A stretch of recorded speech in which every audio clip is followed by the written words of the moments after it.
Vote चोरी वाले सांसद ने आज 8 मिनट के भीतर कुर्सी छोड़ दी। No no no no no हर वक्त जिनकी जबान पे होता है ना, यानी कि ओम बिरला साहब, उन्होंने 16 मिनट तक बस राहुल और इंडिया अलायंस के सिपाहियों को झेलने की हिम्मत वो रख पाए, जुटा पाए।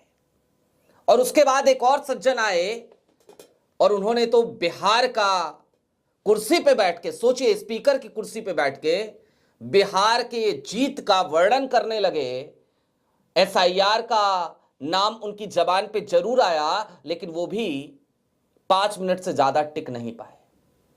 16, 8, 5 कुल 29 मिनट आज की तारीख में लोकसभा इतनी ही चल सकी। लेकिन लोकसभा जो 29 मिनट चली है ना, आज कुछ और निष्कर्ष निकालने की जरूरत है कल की और आज की दोनों दिन की लोकसभा की कार्रवाई को देखने के बाद, और यह आपके लिए बेहद जरूरी है, लिहाजा वीडियो में अंत तक जरूर बने रहिएगा।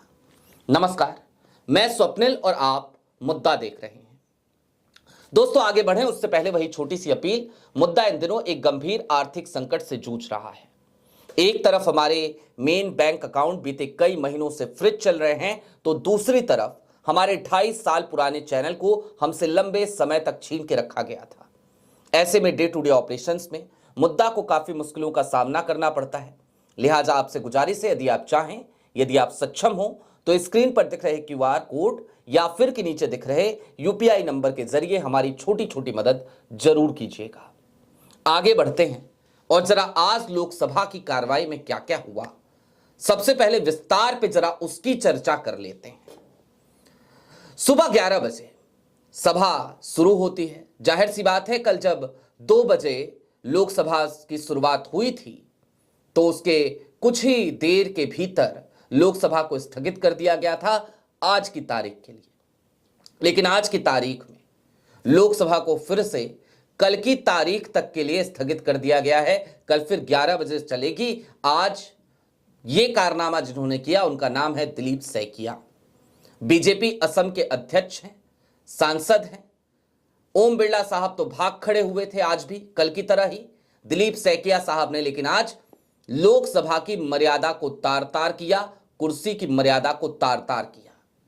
कैसे किया वो आपको दिखाएंगे और साथ ही साथ ये भी बताएंगे कि वोट चोरी वाले कौन से वो सांसद थे जो बहुत जल्दी भाग गए, बहुत जल्दी 8 मिनट ही टिक सके। हालांकि दिलीप सैकिया से ज्यादा टिके, लेकिन दिलीप सैकिया ने आज उस कुर्सी पे बैठ के किस तरीके की घिनौनी बातें की हैं। ओम बिरला साहब भी इतना नहीं करते हैं। सोचिए, अगर मैं कह रहा हूं ओम बिरला साहब इतना नहीं करते हैं तो दिलीप सैकिया ने क्या किया होगा, देखिए एक बार। आप क्यों बार बार एसआईआर के बारे में बोल रहे हैं? एसआईआर के ऊपर चर्चा होगा बोला है। बिहार में एसआईआर हुआ, परिणाम आपने देखा। बिहार में एसआईआर हुआ, परिणाम आपने देखा। जनता को अच्छा लगा बिहार में एसआईआर। जनता ने भरपूर स्वागत किया, समर्थन किया एसआईआर को जनता ने, बिहार के जनता ने। देखा आपने दिलीप सैकिया का ये बयान वो बतौर सांसद नहीं दे रहे थे, वो सभापति की कुर्सी पे बैठे थे, सदन को चला रहे थे, अध्यक्ष थे, और उसके बाद भी वो पार्टी लाइन से ऊपर नहीं उठ पाए। ओम बिरला साहब कम से कम इतनी तो मर्यादा रखते हैं। दिलीप सैकिया तो ऐसा लगा जैसे सिर्फ और सिर्फ सांसद ही नहीं, बल्कि बतौर भारतीय जनता पार्टी के प्रवक्ता, बतौर भारतीय जनता पार्टी के प्रदेश अध्यक्ष आज सदन में बात कर रहे हैं। और आज बड़ा महत्वपूर्ण दिन था, क्योंकि आज जॉर्जिया के सदन के लोग और वहां के चेयरपर्सन आज भारत की संसद को देखने आए थे। आज तो मोदी सरकार, आज तो ओम बिरला एक मिसाल पेश कर सकते थे। उनको चाहिए था कि विपक्ष जिन मुद्दों पर चर्चा करना चाहता है उन मुद्दों पर चर्चा करने की परमिशन दे दी जाए। कौन से मुद्दे हैं? एसआईआर है, वोट चोरी है, यही तो है। और एसआईआर तो जरूरी मुद्दा है भाई, क्यों नहीं चर्चा होनी चाहिए। लेकिन एसआईआर शब्द जब दिलीप सैकिया साहब की जबान पे आया तो आपने देखा उनकी जबान पे बिहार आया, बिहार की जीत आई, बिहार का परिणाम आया। विपक्ष यही तो कह रहा है कि एसआईआर करा के वोट चोरी करके तुमने बिहार पे कब्जा किया है, तो कर लो चर्चा उस पर, क्या दिक्कत है, लेकिन नहीं करेंगे। खैर, अब जो वोट चोरी वाले सांसद साहब हैं वो कौन है? आपको याद होगा बेंगलुरु सेंट्रल, वहां के सांसद हैं पीसी मोहन। बेंगलुरु सेंट्रल अगर ना याद आ रहा हो तो आपको याद आ जाएगा महादेवपुरा, और महादेवपुरा भी ना याद आ रहा हो तो फिर आपको याद आ जाएगी राहुल गांधी की पहली वोट चोरी वाली प्रेस कॉन्फ्रेंस, जहां से Rahul Gandhi back to back अब तक लगातार पीसीज कर रहे हैं। दोस्तों, महादेवपुरा उसी बेंगलुरु सेंट्रल की एक विधानसभा है जहां का डेटा सबसे पहले देश के नेता प्रतिपक्ष कांग्रेस के सांसद राहुल गांधी ने सार्वजनिक किया था, रिसर्च करके, और बताया था कि बेंगलुरु सेंट्रल में देखिए कैसे वोट चोरी हुई थी। हमने सिर्फ एक असेंबली का डेटा ही अभी फिल्टर किया है। उसी बेंगलुरु सेंट्रल से चुन के आए थे पीसी मोहन, जिनके ऊपर राहुल गांधी ने सबसे पहली प्रेस कॉन्फ्रेंस में वोट चोरी के आरोप लगाए थे। सदन की शुरुआत 11 बजे हुई, लेकिन 16 मिनट के भीतर बिरला साहब कुर्सी छोड़कर भाग गए। 11:16 पे बिरला साहब को भागना पड़ा। आज की तारीख में भी क्या करते और क्या ऑप्शन था, क्योंकि जो विपक्ष था वो लगातार भिड़ा पड़ा था, चढ़ा पड़ा था, तो नहीं चला पाए सदन, चले गए।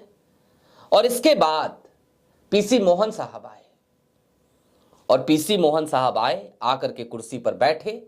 सिर्फ एक बात उन्होंने कही कि स्थगन के जो प्रस्ताव तमाम लोगों ने दिए हैं, उन तमाम प्रस्तावों को, विपक्ष के प्रस्तावों को स्वीकार नहीं किया जाएगा, उन्हें अस्वीकृत किया जाता है। 8 मिनट सदन चला और 8 मिनट के अंदर वो भी कुर्सी छोड़कर भाग खड़े हुए पीसी मोहन साहब।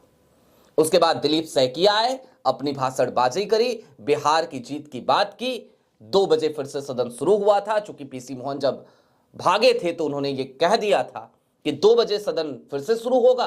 2 बजे शुरू हुआ तो 2 बजे फिर वही कांड। दिलीप सैकिया ने अपनी भाषणबाजी करी और निकल लिए। विपक्ष पे बार बार यह आरोप लग रहा है कि विपक्ष सदन को नहीं चलने दे रहा। अब आज की तारीख में जरा कुछ बातें और सोचने की जरूरत है। क्या वाकई में सदन ना चलने देने के पीछे का कारण विपक्ष है? इंडिया अलायंस से राहुल गांधी हैं, अखिलेश यादव हैं, टीएमसी है, ममता बनर्जी के तमाम सांसद हैं, या फिर कि यह सत्ता का अहंकार है? और मैं क्यों कह रहा हूं सत्ता का अहंकार, तो जरा इस बात को डिकोड करने की भी जरूरत है। विपक्ष क्या चाहता है? चर्चा करना। तो उसके मुद्दों पर चर्चा करने से आखिरकार क्या परहेज है? आपको अपने बिल पास कराने हैं, कराइएगा। 19 दिन है ना आपके पास, कम से कम 19 दिनों में 14-15 दिन तो हैं, 2 दिन हालांकि आपने गुजार दिए इसी तरीके से सदन को बार बार स्थगित करके। तो इससे बेहतर यह नहीं है कि आप सिंपल सा एक काम करें कि विपक्ष के मुद्दों पे जरा चर्चा हो जाए। और विपक्ष के मुद्दे कौन से मुद्दे हैं? वो मुद्दे जो जनता के मुद्दे हैं। एसआईआर में जिन बीएलओज ने अपनी जान दे दी, जिनकी मौत हुई, वो मौत थी या हत्या थी, क्या बोलूं मैं ऐसे? उन बीएलओज से कभी जाकर के उनके पास बैठिए, बात कीजिए। मैंने करी है बहुत सारे बीएलओज से, अक्सर करता हूं, आज भी करता हूं, उनकी तकलीफें देखता हूं। अलग अलग जगहों से वीडियोज आती हैं, कहीं बीएलओज को पीटा जा रहा है, कहीं कुछ हो रहा है, कहीं कुछ हो रहा है, कहीं अधिकारी धमका रहे हैं, कहीं एफआईआर हो रही है। वो बीएलओज किसी और गोले से आते हैं क्या मोदी जी? किसी और गोले के हैं क्या? हैं? वो इस देश के नहीं है? या अमित शाह साहब की तरह आप ये कहेंगे कि वो सब घुसपैठिए हैं क्या? क्या है वो? और अगर इस देश के नागरिक हैं तो उनकी समस्याओं को समझने की जिम्मेदारी आपकी क्यों नहीं है? और आज जब विपक्ष आपको जवाबदेह बनाना चाहता है, आज जब विपक्ष यह चाहता है कि चलो ठीक है, ये मुद्दे उठा लिए जाएं, बात कर ली जाए उन बीएलओज के दुख दर्द पे, तो क्या इस देश की संसद के पास इतना भी वक्त नहीं? इतना भी वक्त नहीं?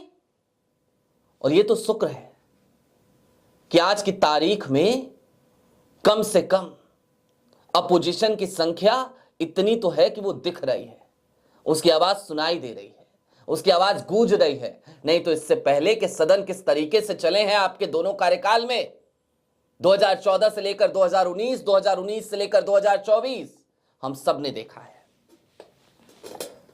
सांसद कुछ भी कहते रहे, विपक्ष कुछ भी कहता रहे, हर उस बात को अनदेखा करके मदमस्त हाथी की चाल की तरह मोदी जी चले जाया करते थे।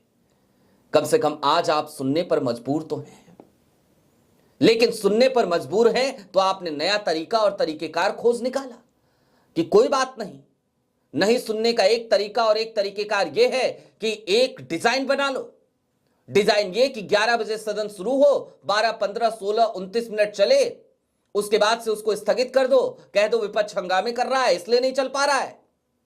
फिर 12 बजे का टाइम दो, 12 बजे सदन की शुरुआत हो, 8-9 मिनट के अंदर फिर स्थगित कर दो, और उसके बाद से फिर आप 2 बजे का टाइम दो, और 2 बजे जब सदन फिर से शुरू हो, लोकसभा फिर से शुरू हो, तो 5-6 मिनट चलाने के बाद फिर से कह दो अब अगले दिन करेंगे, विपक्ष नहीं काम करने दे रहा। और ये देश की मीडिया, मेन स्ट्रीम मीडिया, सत्ता के चाटुकार, ये क्या कह रहे हैं, ये भी इसी लाइन पे है, विपक्ष सदन नहीं चलने दे रहा। अरे विपक्ष जॉर्जिया के मुद्दे लाके रखना चाह रहा है सदन में, अमेरिका के मुद्दे लाके रखना चाह रहा है, वहां के नागरिकों की बात कर रहा है, नहीं, इस देश के नागरिकों की बात कर रहा है, उन नागरिकों की जिनका जीना दूभर हो गया है। 7 दिन का टाइम और बढ़ाया आपने, ज्ञानेश कुमार जी ने, आपके ज्ञानेश कुमार जी ने, साहब आपके ज्ञानेश कुमार जी आपके साथ लंबे समय तक काम किए, आज भी आपकी स्टाइल में ही बोलते हैं। वो जब प्रेस कॉन्फ्रेंस करते हैं तो एकदम ऐसा लगता है जैसे एकदम, क्या बोलूं मैं, शब्द नहीं है मेरे पास। चलते चलते दर्शकों, आप जिम्मेदार नागरिक हैं, आपको एक बात समझने की जरूरत है, मताधिकार से ज्यादा बड़ा अधिकार आपके पास कुछ नहीं। और आज की तारीख में अगर विपक्ष उस मुद्दे पर चर्चा करना चाह रहा है तो इस देश की सरकार की जिम्मेदारी है, जवाबदेही है कि उस मुद्दे पर चर्चा हो, और अगर सरकार नहीं करा रही है तो इससे बड़ी विडंबना और कुछ नहीं हो सकती। आपकी क्या राय है हमें कमेंट बॉक्स में जरूर बताइएगा। अभी के लिए दीजिए इजाजत, चलते चलते फिर वही अपील, चैनल पे नए हो तो सब्सक्राइब करते हुए जाइएगा, सक्षम हो तो छोटी छोटी मदद मुद्दा की जरूर कीजिए। बहुत शुक्रिया।